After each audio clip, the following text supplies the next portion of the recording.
Assalamualaikum warahmatullahi wabarakatuh.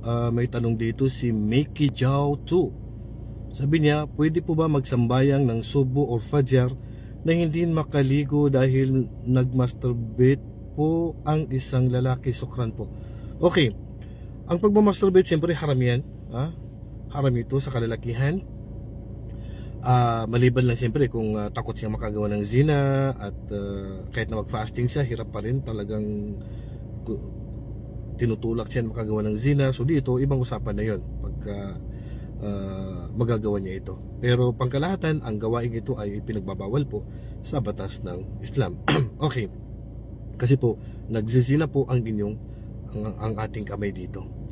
Ngayon, yung paglalabas ng similya, ito ay sa pamagitan ng nabanggit ninyo, o kaya ay sa pamagitan ng pagtatalik, o sa pamagitan ng panaginip na may lumabas po na sperm cell, ay obligado pong maligo.